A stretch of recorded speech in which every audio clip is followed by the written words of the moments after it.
Muy buenas tardes, grado noveno, ¿cómo están? Bienvenidos nuevamente a nuestra clase.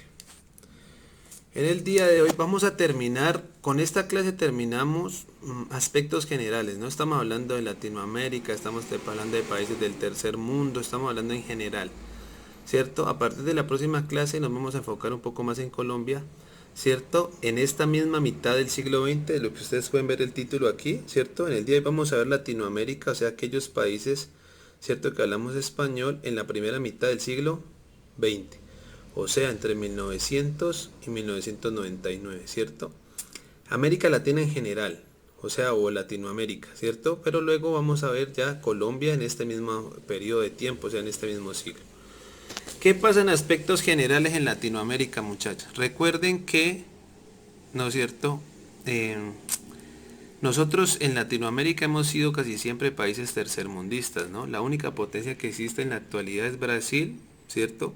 Que digámoslo es una potencia mundial dentro de los países de América, pero recuerden que Brasil no es Latinoamérica porque Brasil habla portugués y estamos hablando de aquellos países que hablan español. O sea que dentro de los países que hablan español no existe ninguno que sea una potencia, casi siempre son países tercermundistas. Y recuerden que los países tercermundistas pues son aquellos países que no todos sus habitantes tienen cómo satisfacer sus necesidades básicas, ¿cierto? O sea, no todos los habitantes tienen, pues pueden acceder a servicios públicos, educación, salud, internet, alcantarillado, agua potable, entre otros. Entonces la mayoría de los países latinoamericanos son países tercermundistas o en otras palabras, países pobres. Pero ¿qué pasó durante la primera mitad del siglo XIX, o sea, entre 1900 y 1950, que podamos resaltar? Pues básicamente sucede, digámoslo así, lo podemos tratar desde dos aspectos, ¿no? ¿Qué sucedió desde el punto de vista de lo económico, ¿cierto? Desde lo económico. ¿Y qué sucedió desde el punto de vista de lo político, ¿no? Entonces, ¿qué pasa, muchachos? Recuerden que durante la primera mitad del siglo XIX y desde antes, ¿cierto? Estados Unidos es la potencia mundial y Estados Unidos es nuestro vecino del norte. Por ende, Estados Unidos siempre nos va a utilizar a nosotros como su patio trasero, su conejillo de indias y como reserva de recursos naturales, o sea, robaron nuestros recursos naturales, ¿cierto? Pero ¿qué pasa específicamente, muchachos? Estados Unidos es la potencia y Estados Unidos se ha caracterizado por intervenir en los países de América Latina, ¿cierto? ¿Para qué? Con el objetivo de ellos quedarse con los países y con sus recursos naturales. Pero ¿qué pasa en esta época? Resulta que en esta época se da una crisis económica muy conocida y muy famosa que se da la crisis de 1929. ¿En qué consistió la crisis de 1929? La crisis de 1929 consistió en que Estados Unidos comenzó a producir más de lo que podía vender y por ende quiebra, ¿cierto? Porque no tiene quien le compre eso que le sobra. eh, Esos productos que ellos hacían, las materias primas se las vendíamos nosotros en Latinoamérica, por ende ellos ya no nos siguen comprando, nosotros también quebramos. Hice algo que se conoce como la Gran Depresión. ¿Por qué la Gran Depresión? Porque el mundo queda, ¿cierto? Pues en quiebra, porque si quiebra la potencia, obviamente pues quiebran los otros países, ¿no es cierto? Entonces, ¿qué pasa, muchachos? Básicamente, la economía de los países de América Latina se basaba en la exportación de materias primas a Estados Unidos, ¿cierto? ¿Para qué? Para que Estados Unidos produjera productos ya terminados y los pudiera vender a Europa y a nosotros mismos, ¿cierto?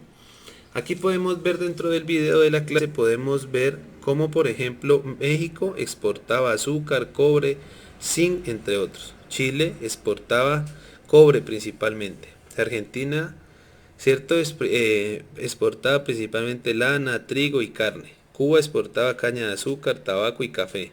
Brasil sobre todo café, ¿no? Y Perú, plátano, azúcar, entre otros, ¿cierto? Colombia pues básicamente estaba alrededor de estas mismas exportaciones, no tenía así un producto estrella, ¿no? Pero miren que América Latina se dedicaba a exportar estos productos, materias primas, para que Estados Unidos hiciera productos, no los vendieran a nosotros y los vendieran a Europa. Pero como hablamos que se dio la crisis de 1929, y Estados Unidos nos dejó de comprar a nosotros nuestros productos, entonces los países de Latinoamérica nos vimos obligados a empezar a producir las cosas porque tenemos materias primas de sobra. Además, nosotros caímos en cuenta que nosotros todos los productos los estábamos importando de Estados Unidos, ya le compramos a ellos los productos que ellos hacían con nuestras materias primas. Entonces surge una cosa muy importante que se llama producción por sustitución de importaciones, o sea, PSI. ¿Qué es el PSI?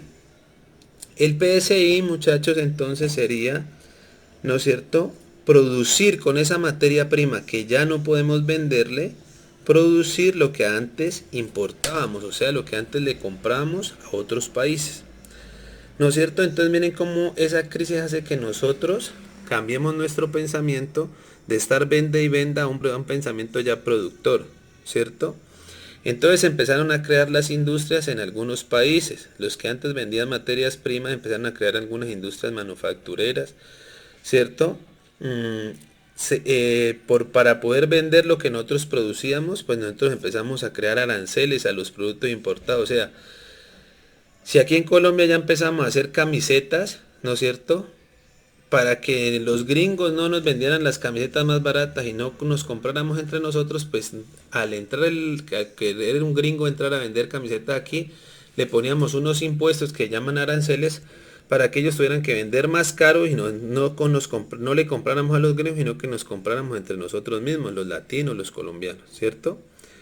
Eh, que empiezan a crear entonces empresas estatales, o sea, el Estado, el gobierno empieza a crear empresas estatales, o sea, empresas que son de todos nosotros, ¿no? Para producir bienes manufacturados, los que antes comprábamos, ¿cierto? Y se le inyecta mucho capital a las industrias que surgen nuevas en Latinoamérica. Hasta aquí terminamos, ¿no es cierto?, lo económico. ¿Qué pasó en lo económico durante la primera mitad del siglo XX en América Latina? Ahorita vamos a ver qué pasa en lo político. Repito que dentro de lo político recordemos que Estados Unidos es la potencia y ellos tienen injerencia, ¿no? Se entran en los países, obligan a montar dictaduras, hacen que ganen presidentes que no les gustan, que tengan ideas socialistas, pues ya saben que un presidente que no sirve, entonces lo tumban. Una cosa muy importante que pasó en esta época en lo político es que, y que vamos a ver en las clases posteriores, es que Estados Unidos interfiere para que Panamá se libere o se independice de Estados Unidos y luego ellos se adueñen de Panamá para quitarnos el canal de Panamá y volverse más millonarios de los que ya eran. ¿No es cierto? Entonces siempre estuvo marcado en lo político en América Latina por la injerencia o por lo metido que era Estados Unidos en los países con tal de robarle algunos recursos. Y repito, nosotros estamos incluidos porque nos roba el canal de Panamá y ayuda a independizar a Panamá de Colombia. Recuerden que Panamá era uno solo con Colombia. Entonces, eso está marcado por Estados Unidos, ¿no es cierto? Básicamente, ¿no es cierto? Al crear, cuando estábamos viendo acá lo económico, dijimos que surgen unas personas, ¿cierto?, que empiezan a crear empresas.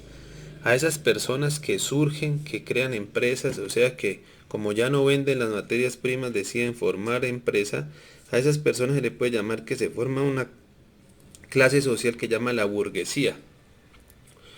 O sea, burguesía se le puede llamar tanto a las personas que comenzaron a formar empresa como a los trabajadores de las empresas que se forman aquí. Es una nueva clase media que empieza a tomar poder porque empiezan a ganar platica porque ellos son los que producen y venden, ¿cierto? Entonces, ¿qué pasa, muchachos? El poder político, o sea, los que toman las decisiones, ¿no es cierto?, los gobernantes, empieza a pasar de diferentes manos. Ya no eran, digamos, los terratenientes que tenían las tierras y sembraban los recursos naturales para exportarlos, sino que acá ya empieza a tomar el poder las nuevas clases sociales como la burguesía, ¿cierto? Y pues sí, obviamente siguen teniendo el poder la concentración de la tierra, los terratenientes, pero surge esa nueva clase que llama burguesía que empieza a meterse en el poder, ¿no? ¿Eso qué produce? Como la clase media surge, porque recuerden que es esa clase que de pronto no tenía nada, pero empieza a montar empresas y esas empresitas les va bien, y empiezan a exportar y empiezan a ganar su platica. Ellos quieren también tener voz y voto, ¿cierto? Mandar, ser elegido, ¿cierto? Que no los ricos de siempre. Entonces produce algunos levantamientos armados en América Latina. Como cuál, por ejemplo, como la Revolución Mexicana. En México se da una revolución, ¿por qué? Porque la clase baja, la clase media, esa burguesía, esa clasecita que siempre era excluida, pues decide que quiere tener voz y voto, ¿cierto? Además está cansado de que los terratenientes de siempre, o sea, los mismos ricos, ¿cierto? Los gobernantes y la iglesia, pues fueran los dueños de la tierra. Entonces, pues obviamente se cansan de eso, ellos empiezan a hacer revueltas, ¿no es cierto? Para poder recuperar o sea, recuperar, ¿no? Para poderle quitar tierras a los ricos y que ellos las puedan utilizar, ¿no? Para crear materias primas y para producir cosas. Además también estaban mamados de que Estados Unidos se metiera en todos los asuntos de México, ¿cierto? Con tal de robarle sus recursos. Y pues había muchas condiciones de pobreza, ¿no? Los ricos cada día más ricos y los pobres cada día más pobres. Entonces se da la Revolución Mexicana, que la vamos a ver una próxima ocasión un poco más a fondo, explicando los principales aspectos. Pero básicamente es que la clase baja quiere quitar el poder a la clase alta.